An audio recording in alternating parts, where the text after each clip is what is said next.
कैसे हो मेरे प्यारे बच्चों। इस क्लास में ऐसे क्वेश्चंस कराए जाएंगे जो तुमने देखे भी ना हो एनसीईआरटी के अंदर भी।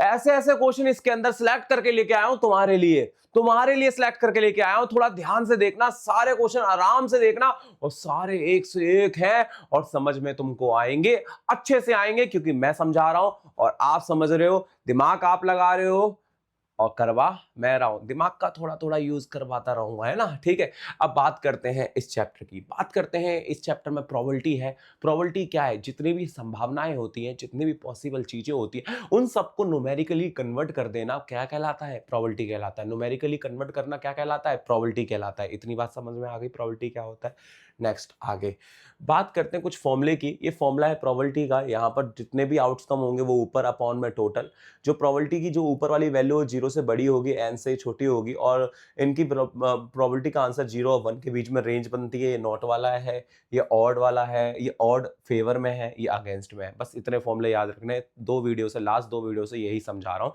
कि फॉर्मूले हमारे पास टोटल 5 ही है इसमें। ठीक है, नेक्स्ट ईयर के बेस पे क्वेश्चन ध्यान से समझना।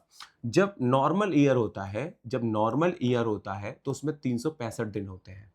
365 दिन होते हैं और हम वीक 52 वीक होता है। टोटल कितने वीक होते हैं? 52 वीक होता है। यहाँ 52 वीक के बाद एक दिन रिमेनिंग होता है। कितने दिन रिमेनिंग होते हैं? एक दिन रिमेनिंग होता है। ठीक है, अगर कोई भी मंथ की बात की जाए, एवरी मंथ, जो भी कोई भी मंथ की बात की जाए, हर एक मंथ में 4 वीक होते हैं। हर एक मंथ में कितने वीक होते हैं? 4 वीक होते हैं। 4 चौक 28, उसके अंदर कहीं ना कहीं 7 चौक 28, कहीं ना कहीं 7 चौक 28 के बाद 2 दिन रिमेन बचते हैं। ये मंथ का हो गया। अगर लीप ईयर हो तो उसमें 366 डेज होते हैं, 52 वीक उधर भी होते हैं और एक यहां एक दिन रिमेनिंग नहीं होता। यहां कितने दिन रिमेनिंग होते हैं? 2 दिन रिमेनिंग होते हैं। आपको भी कैसे? 7 से मल्टीप्लाई कर दो, 364 आएगा। 364 आएगा, 366 बनाने के लिए 2 दिन। यहां हर मंथ सही होता है, बस जो फेब का मंथ होता है ना, फरवरी का मंथ होता है, वो 29 डेज का हो जाता है। ठीक है, बात समझ में आ गई यहां तक। अब आगे क्वेश्चन समझते हैं। सबसे पहला क्वेश्चन कह रहा है कि एक सविता और हमीदा दो दोस्त हैं और वो दो दोस्त हैं, दोनों चाहते हैं उनकी जो प्रोबेबिलिटी है वो डिफरेंट बर्थडे हो, मतलब उनका जो बर्थ डेट है ना वो डिफरेंट होना चाहिए। तो जैसे अगर मान लो मेरा बर्थडे 20 फेब को आता है तो मैं उस कैलेंडर से 20 फेब हटा देता हूं। और पहली बात, इसने कौन सा ईयर भी क्लासिफाई नहीं किया, बोल दिया इग्नोर कर देना लीप ईयर को, लीप ईयर नहीं है।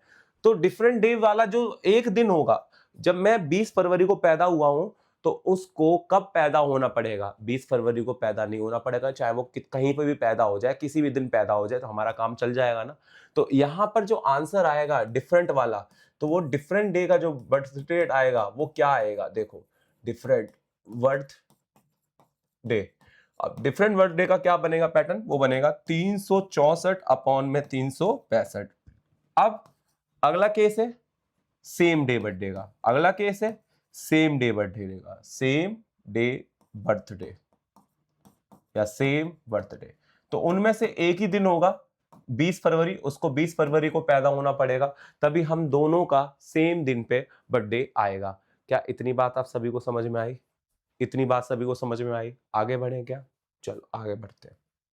Next, what is the probability that of the leap year? Leap year दे दिया। लीप ईयर में 3 संडे नहीं है, वो 53 संडे है। मिस प्रिंटिंग है। 53 संडे और 53 मंडे की निकालनी है, वो भी ईयर कौन सा है? Leap year. बहुत से लोग ना इसकी प्रोबेबिलिटी में अपॉन में 166 लिखेंगे, पर 166 नहीं आएगा। एक बार बताते हैं, लीप ईयर, अगर लीप ईयर है तो लीप ईयर में टोटल डे कितने होते हैं? 366 डे होते हैं। ठीक है, वीक कितने होते हैं? 52 वीक होते हैं। तो 52 मल्टीप्लाई कितना? 7, कितना आएगा? 364 डे। कितने दिन बच रहे हैं? 2 दिन बच रहे हैं। 2 डे रिमेनिंग, 2 डे रिमेनिंग। अब वो 2 दिन की संभावनाएं क्या हो सकती है बेटा? वो 2 दिन की संभावनाएं देखो, 52 वीक कंप्लीट हो चुके हैं पूरे साल का। इसका मतलब 52 में का मतलब हो गया 52 संडे हो चुके, 52 मंडे हो चुके, 52 ट्यूसडे हो चुके, मतलब सारे डेज 52 हो चुके। अब जो वीक का जो पॉसिबल आउटकम बनेंगे वो क्या क्या बनेंगे? क्या पता वो मंडे हो, मंडे के बाद क्या आता है? ट्यूसडे। ट्यूसडे हो, ट्यूसडे के बाद क्या आता है? वेडनेसडे। वेडनेसडे हो, वेडनेसडे के बाद क्या आता है? थर्सडे। अगर थर्सडे हुआ तो थर्सडे के बाद क्या आएगा? फ्राइडे। फ्राइडे हुआ तो फ्राइडे के बाद क्या आएगा? सैटरडे। अगर संडे हुआ तो संडे के बाद क्या आएगा? मंडे। संडे के बाद क्या आएगा? मंडे। सारे हो गए। मंडे, ट्यूसडे, वेडनेसडे, वेडनेसडे के बाद आता है थर्सडे, थर्सडे के बाद फ्राइडे, फ्राइडे के बाद सैटरडे, सैटरडे के बाद अरे एक रह गया ना, हाँ ये भी तो हो सकता है, सैटरडे के बाद संडे और संडे के बाद मंडे, संडे के बाद मंडे। तो यहां पर अगर देखा जाए तो टोटल पॉसिबल आउटकम कितने बन के तैयार हुए? 7। ये मैंने जो लिख रखे हैं वो क्या लिख रखे हैं? जो संभावनाएं हैं, टोटल पॉसिबल आउटकम, वो संभावनाएं लिख रखी हैं। ठीक है, वो क्या लिख रखी हैं? संभावनाएं। अब यहां पर 53 संडे और 53 मंडे बनाना है, तो कैसे बनेगा? वो केस आए जहां पर संडे और मंडे एक साथ हो। तो संडे मंडे कितने, इनमें से कितने केस है? एक ही तो केस है संडे मंडे का। तो जो प्रोबेबिलिटी होगी 53 संडे की और 53 मंडे की, वो प्रोबेबिलिटी में सीधा आंसर आ जाएगा 1/7 और क्वेश्चन हमारा खत्म। क्वेश्चन हमारा खत्म। बताइए कोई दिक्कत यहां तक? देख लीजिए कोई दिक्कत तो नहीं है, सबको समझ में आ गया है वाला पैटर्न। आगे बढ़े आप। ठीक है, नेक्स्ट आगे बढ़ते हैं। देखो अब इसने बोला कि नॉन लीप ईयर है। अब बेटा नॉन लीप ईयर का मतलब क्या हुआ? कि नॉन लीप ईयर का मतलब नॉर्मल ईयर हो गया। नॉर्मल ईयर में कितने दिन होते हैं? 365 डेज होते हैं। अगर 52 वीक है तो 52 मल्टीप्लाई 7 तो कितना आएगा? 364 वीक आगे आ जाएंगे। तो एक दिन रिमेनिंग बचेगा। उस दिन का रिमेनिंग जो बचेगा वो क्या क्या बनेगा? अब जरा ध्यान से समझ लेते हैं। ये तो हमने अलग ले लिया, पर इसने तो नवंबर मंथ का बोला हुआ है, छोड़ो इसको है ना। अब नवंबर मंथ देखो, अब हम मंथ ना अपने इस हाथ पे काउंट करते थे, याद है? जनवरी, फरवरी, मार्च, अप्रैल, मई, जून, जुलाई, अगस्त, सितंबर, अक्टूबर, नवंबर। नवंबर शायद 30 डेज का होता है। नवंबर कितने डेज का होता है? 30 डेज का। अगर नॉर्मल ईयर की बात की जाए तो नवंबर जो बनता है वो 30 डेज का बनता है। ठीक है, अब 30 डेज में 4 वीक हर एक दिन में होते हैं, तो 4 वीक हर एक मंथ में होते हैं। 400 कितना आ गया? 28। तो 2 दिन रिमेनिंग बच रहे हैं। यहां कितने दिन रिमेनिंग बच रहे हैं? 2 दिन रिमेनिंग बच रहे हैं। अब 2 दिन की पॉसिबिलिटी क्या हो सकती है? वो तो उसे बोलेंगे total possible outcome. Total possible outcome. ठीक है, अब टोटल पॉसिबल आउटकम क्या क्या हो सकता है? Monday, Tuesday, Tuesday, Thursday, Thursday, Wednesday, Thursday, Thursday, Friday, Friday, Saturday, Saturday, Sunday, Sunday, Monday. तो कितने आ गए पॉसिबल आउटकम? 7। अब कह रहा है 5 संडे होने चाहिए। 5 संडे तब होंगे जब संडे वाले केस होंगे। तो संडे वाले केस कितने हैं? लास्ट के 2 केस हैं। तो इसका मतलब अगर मुझे 5 संडे चाहिए तो लास्ट के 2 केस आ जाएंगे। लास्ट के 2 केस क्या होंगे? 2/7 और आंसर। समझ में आ गया यहां तक? कोई दिक्कत तो नहीं है यहां पर? क्लियर है यहां तक? आगे बढ़ते हैं। देखो 2 कस्टमर है, श्याम और एकता। 2 विजिट करते हैं अपने एक शॉप में ट्यूसडे से सैटरडे तक, मतलब वो एक शॉप है कोई सेम वीक पर। तो कह रहे हैं कि वो equal likely visit the shop. Shop पे विजिट कर सकते हैं, कभी भी कर सकते हैं, और अनदर डे कभी भी जा सकते हैं। तो बताना है कि वो सेम डे पर कब जाएंगे, प्रोबेबिलिटी भी निकालनी है। कॉन्जिक्यूटिव डे पे कब जा रहे होंगे उसकी प्रोबेबिलिटी निकालनी है, और डिफरेंट डे पे कब जा रहे होंगे उसकी प्रोबेबिलिटी निकालनी है। तो पहले तो एक काम करना पड़ेगा, यहां एक बॉक्स बनाना पड़ेगा। बॉक्स इसलिए बनाना पड़ेगा क्योंकि यहां पर डेज ज्यादा है। तो देखो आप इस क्वेश्चन को समझना। तो Tuesday, Wednesday, Thursday, Friday, Saturday, 5 column बनाने पड़ेंगे। 1, 2, 3, 4, 5। ठीक है, ये बड़ा बन गया है, कोई नहीं। 1, 2, 3, 4, 5, 6। यहां पर ही बना देते हैं। ठीक है, अब देखो यहां डाल देते हैं हम दोनों का, ट्यूसडे, वेडनेसडे, थर्सडे, फ्राइडे और सैटरडे। ठीक है, यहाँ पे Tuesday, Wednesday, Thursday, Friday, Saturday, ठीक है। यहां पर आएंगे तो ट्यूसडे ट्यूसडे, यहां आएगा तो ट्यूसडे वेडनेसडे, यहां आएगा ट्यूसडे थर्सडे, यहां आएगा Tuesday Friday,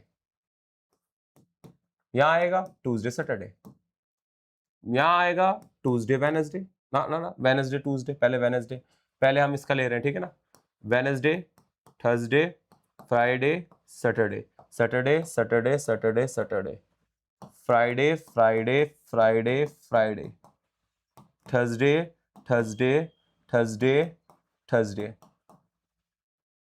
Wednesday Wednesday Wednesday Wednesday, ठीक है। अब टेबल देख रहे हो कैसे बन रही है, आप T T T T, W W W W, Thursday Thursday Thursday Thursday, Friday Friday Friday Friday, यहाँ पर सैटरडे सैटरडे सैटरडे सैटरडे। पहला निकालना है सेम डे वाले, बताओ अब टोटल पहले कितने बने, पहले टोटल पॉसिबल आउटकम कितने बने वो देखो, total possible outcome, total possible outcome, ये डाइस की तरह हो गया क्वेश्चन। एक एक दो तीन चार पांच पचम 25, तो 25 बने।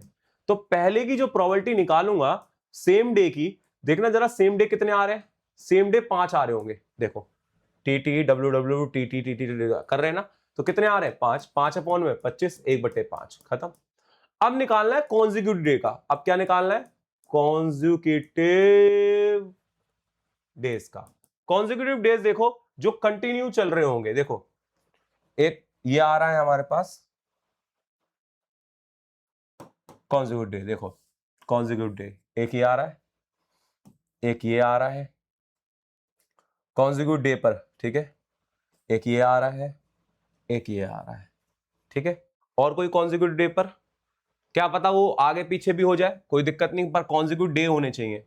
एक तो ये भी आ रहा है कॉन्जिक्यूटिव डे में, ठीक है, एक वेडनेसडे थर्सडे उल्टा ये भी आ रहा है, थर्सडे फ्राइडे एक ये भी आ रहा है, फ्राइडे सैटरडे सैटरडे फ्राइडे बात एक ही है, कॉन्जिक्यूटिव डेज ये भी आ रहा है, बस। तो 1 2 3 4 5 6 7 8, 8 है कॉन्जिक्यूटिव डे के, तो 8 अपॉन में कितना 25, खत्म क्वेश्चन। थर्ड वाला कह रहा है डिफरेंट वाले चाहिए, डिफरेंट डे, तो ये सिमिलर वालों को हटा दो, सारे डिफरेंट ही होंगे, सिमिलर वालों को हटा दो सारे डिफरेंट होंगे, तो 5 हटा दिए तो बचे कितने 20, 20/25 कट के कितना आ गया 4/5, खत्म क्वेश्चन। ये क्वेश्चन था करने लायक और काफी अच्छा क्वेश्चन था, उम्मीद है आप सभी को समझ में आ गया होगा, सबको समझ में आ गया, यहाँ पर सबको क्लियर है, यहाँ पर देख लो एक बार, ठीक है।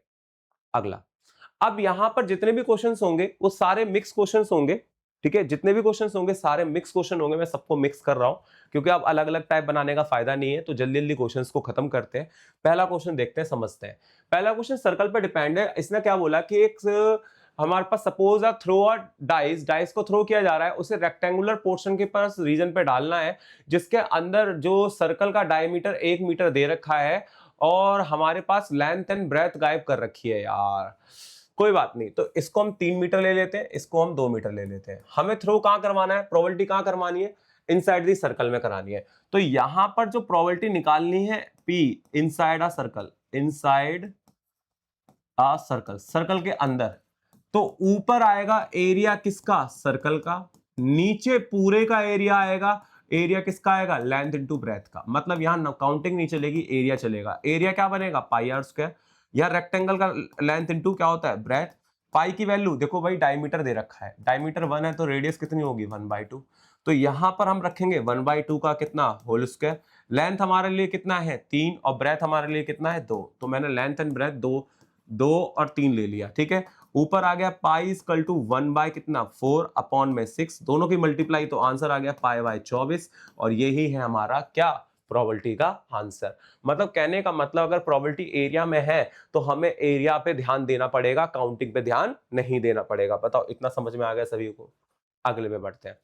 यहां पर क्या बोल रहा है कि एक मिसिंग हेलीकॉप्टर है, रिपोर्ट किया जा रहा है कि वो क्रैश हुआ है कहीं पर भी समवेयर, और रेक्टेंगुलर रीजन दे रखा है, ये पूरा रेक्टेंगुलर रीजन दे रखा है। What is probability in crust inside the lake, lake में होना चाहिए बेटा, ये भी क्या है रेक्टेंगल, ये जहां तक कि मुझे लग रहा है स्क्वायर होगा, ये हमें चेक करना पड़ेगा स्क्वायर है रेक्टेंगल है, वो मैं अभी देखते हैं क्या है। मुझे क्रैश यहां करवाना है, तो लेक का एरिया यहां और टोटल का एरिया यहां पर, जो हेलीकॉप्टर रिपोर्ट किया जा रहा है कि रेक्टेंगुलर पार्क में होगा। तो बेटा देखो ये पूरा क्या है 9, ये क्या है 6, अगर 6 में से 9 गया, 6 में से 9 गया, एक मिनट ना, हाँ 6 में से 9 गया तो ये हिस्सा कितना बचेगा 3, तो ये वाला हिस्सा 3 आ गया, ये 4.5 है और ये 2 है, 4.5 में से 2 गया तो ये कितना आ गया 2.5 आ गया, तो ये भी रेक्टेंगल हो गया और ये भी रेक्टेंगल हो गया।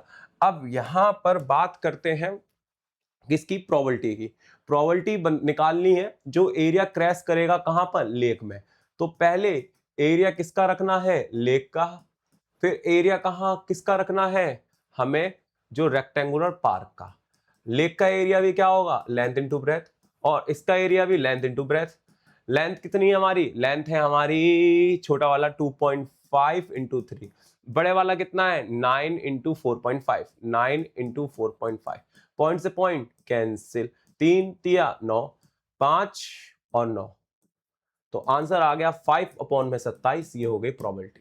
मतलब जब एरिया के क्वेश्चन हो रहे हो तो एरिया रखा जाएगा, अगर काउंटिंग के क्वेश्चन हो रहे होंगे तो काउंटिंग रखा जाएगी। बात समझ में आ गई यहां तक, कोई दिक्कत तो नहीं है, बढ़े अगले क्वेश्चन पे। चलो अब ये देखो कह रहा है दो अनबाइस्ड डाइस कॉइन है, जो अनबाइस्ड है मतलब छेड़छाड़ नहीं की गई है, दो कॉइन है जिन्हें नो हेड वाली प्रोबेबिलिटी निकालनी है। बेटा दो कॉइनों को उछाला जाएगा तो क्या बनेगा, head head, head tail, tail head, tail tail, ठीक है। अब इसने बोला ये हमारे टोटल आउटकम हो गए 4, इसने बोला प्रोबेबिलिटी निकालो नो हेड वाली, नो हेड की प्रोबेबिलिटी जिसमें हेड ही ना हो, हेड वाला एक है, 1 बटे कितना 4, और ये किसके बराबर हो जाएगा a बाई बी के। तो मेरी a की वैल्यू क्या आएगी 1, b की वैल्यू क्या आएगी 4, वैल्यू किसकी निकालने के लिए बोल रहा है a प्लस बी की पावर होल स्क्वायर, a हमारा 1 और b हमारा 4, इसके ऊपर होल स्क्वायर कितना आ जाएगा 5 के ऊपर होल स्क्वायर बराबर में कितना 25, खत्म क्वेश्चन। काफी इंपॉर्टेंट है ये पेपर में, काफी इंपॉर्टेंट है, समझ में आ गया यहां तक, आगे बढ़ते हैं। अब एक फैमिली में 3 बच्चे हैं, ठीक है, find the probability is at least 2 boys, कम से कम 2 बॉयज होने चाहिए। बेटा जो पहले पैदा होगा वो बड़ा होगा, जो बाद में पैदा होगा वो छोटा होगा। यहां पर ये क्वेश्चन यंगर और स्मॉलर मतलब यंगर ओल्डेस्ट ऐसे भी क्वेश्चन आ जाता है कि यंगर लड़की होनी चाहिए, यंगर बॉय होना चाहिए, ठीक है ना, तो जो सबसे बाद में पैदा होगा वो छोटा। अब इसमें 3 बच्चे हैं तो इसको भी कॉइन की तरह ट्रीट करेंगे, जैसे लड़का होगा उसे हेड टेल ऐसे लेके चलेंगे। देखें देखो मैं कैसे लेके चल रहा हूं, 3 है ना यहाँ पर, देखो boy boy boy, boy boy girl, boy girl boy, girl boy boy, फिर girl girl girl, girl boy, फिर गर्ल बॉय गर्ल, फिर बॉय गर्ल गर्ल, ठीक है। अब यहां पर कितने लोग बन गए 8 लोग बन गए। अब इसने प्रोबेबिलिटी पूछा है एटलीस्ट 2 लड़के होने चाहिए, कम से कम 2 लड़के होने चाहिए और 2 लड़के से ज्यादा भी चल जाएंगे। तो 2 लड़के वाले केस कितने 3, चेक करो 1 2 3, अब 2 से ज्यादा वाले एक ये रहा 4, तो 4/8 कट के 1/2। अगर उसने पूछ दिया कि यंगर लड़की होनी चाहिए, यंगर लड़की होनी चाहिए, अब यंगर लड़की होनी चाहिए, लड़की यंगर होनी चाहिए, लड़की लास्ट में पैदा हो, लास्ट में पैदा 1 केस 2 केस 3 केस 4 केस, तो 4 केस होंगे जिसमें लड़की लास्ट में पैदा हुई, तो वो सबसे यंगर होगी, यंग होगी, यंग का मतलब सबसे छोटी होगी। बात समझ में आ गई। तो ऐसे क्वेश्चन भी पेपर में दिए जा सकते हैं।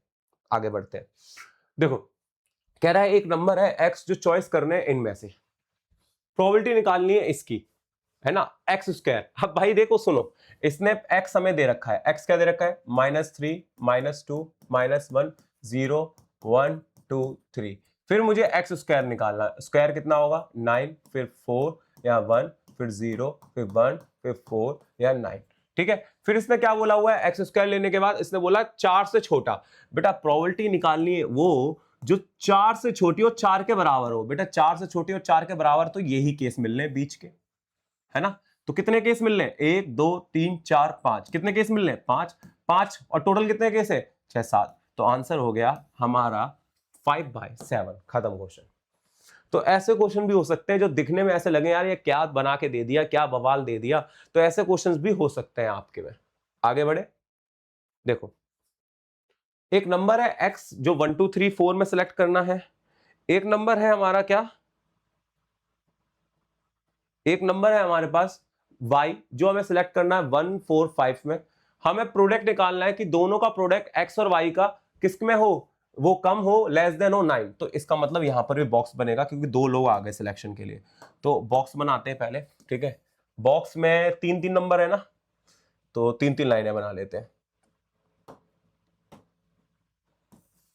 1 2 3 4, 1 2 3 4, ठीक है। यहां x लिख लेंगे, नीचे y।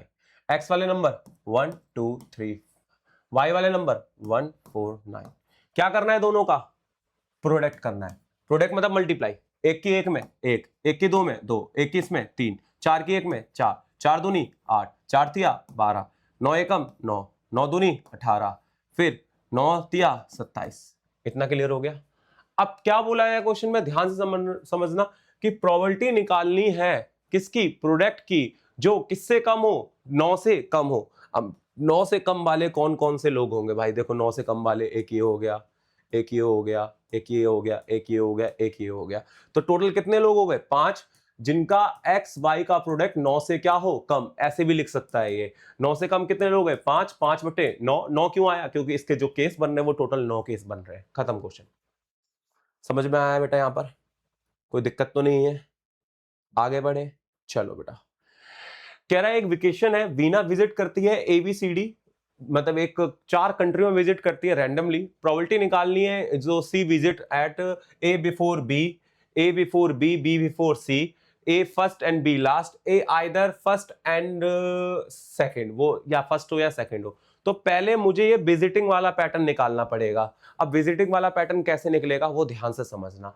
देखो बेटा, यहां बनेंगे आपके डायग्राम, एरो डायग्राम। देखो पहले ए का बनाएंगे, फिर बी का बनाएंगे, फिर सी का बनाएंगे, फिर डी का बनाएंगे। तो पहले एक काम करते हैं, थोड़ी स्पेस बना लेते हैं, ठीक है। पहले ए का बना लेते हैं। ए के बाद 3 ऑप्शन इसके पास मिलेंगे, बी सी डी। बी के बाद 2 ऑप्शन मिलेंगे, सी और डी। सी के बाद 2 ऑप्शन मिलेंगे, सी के बाद 2 ऑप्शन मिलेंगे, कौन कौन से, सी के बाद मिलेंगे बी और डी। डी के बाद 2 ऑप्शन मिलेंगे, बी और सी। तो पहला अब विजिट कर दिया, तो इसके बाद एक ही ऑप्शन बचता है डी, इसके बाद एक ही ऑप्शन बचता है सी, इसके बाद डी, इसके बाद बी, इसके बाद आपका ऑप्शन बचता है सी, इसके बाद बचता है बी। समझ में आया कैसे मैंने ये बनाया डायग्राम, ठीक है। अब यहां पर ऑप्शन आ गया हमारे पास ए बी सी डी, फिर ए बी डी सी, फिर ए सी बी डी, फिर ए सी डी बी। कैसे बोल रहा हूं देखो, ए डी बी सी, ठीक है, ए डी बी सी, फिर ए डी सी बी, ठीक है। ये सबसे बड़ा क्वेश्चन है, ध्यान से समझना, ठीक है। ऐसी किसका बनना है, बी का बनना है, बी का बना लेते हैं, ठीक है। बी का बना लेते हैं। बी के बाद ऑप्शन कौन कौन से मिलेंगे हमारे पास, रुको, बी का, सी, पहले सी का और डी का, पहले बी का ही बना लेते हैं। बी के बाद 2 option, 3 option, A B, A C D. इसके बाद 2 ऑप्शन सी डी, इसके बाद 2 ऑप्शन ए डी, इसके बाद 2 ऑप्शन ए सी, इसके बाद एक ही ऑप्शन डी, इसके बाद एक ही ऑप्शन सी, इसके बाद डी, इसके बाद ए, इसके बाद सी, इसके बाद ए, ठीक है। अब यहां पर देखो सी का बनाता हूं। सी के बाद कितने option, 3 option, A B D, इसके बाद बी डी, इसके बाद ए डी, इसके बाद ए बी, इसके बाद डी, इसके बाद बी, इसके बाद डी, इसके बाद ए, इसके बाद बी, इसके बाद ए। अब बारी डी की बनाने की। डी के बाद ए बी सी, फिर इसके बाद 2 ऑप्शन बी सी, इसके बाद ए सी, इसके बाद ए बी, ठीक है, इसके बाद सी, इसके बाद बी, इसके बाद सी, इसके बाद ए, इसके बाद ए बी, इसके बाद ए। बन गए सारे। प्रोबेबिलिटी इसने ये पूछी है ए के बाद बी होना चाहिए। बेटा ए के बाद बी, देखो यहां देखो, ए के बाद बी, एक केस मिल गया, ठीक है, मैं पेन चेंज कर रहा हूं। ए के बाद बी एक ये केस मिल गया, ए के बाद बी एक केस ये मिल गया, ए के बाद बी एक केस ये मिल गया, ए के बाद बी केस ये मिल गया, ए के बाद बी एक केस ये मिल गया। तो 1 2 3 4 5 6, 6 केस हो गए। नेक्स्ट, ए के बाद बी यहां नहीं हो सकता, ए के बाद बी यहां नहीं हो सकता, यहां नहीं हो सकता, यहां हो सकता है। ए के बाद बी, एक ऑप्शन हमारे पास ये वाला मिल जाएगा, जिसका ऑप्शन नाम बनेगा आपका सी ए बी डी। ए के बाद बी यहां मिल जाएगा आपका सी ए डी बी।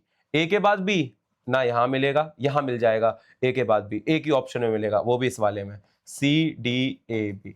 तो यहां पर कितने मिल गए? 3। और कहीं मिलेगा ए के बाद बी? हाँ, यहां मिलेगा ए के बाद B, D C A B. A के बाद बी और कहीं मिलेगा क्या? ए के बाद बी, ए के बाद बी, ए पे हाँ में यहां मिलेगा डी ए बी सी, और इधर भी मिलेगा नीचे डी ए सी बी। तो कितने केस मिल गए यहां पर मिल गए हमें पास 1 2 3 4 5 6 7 8 9 10 11 12।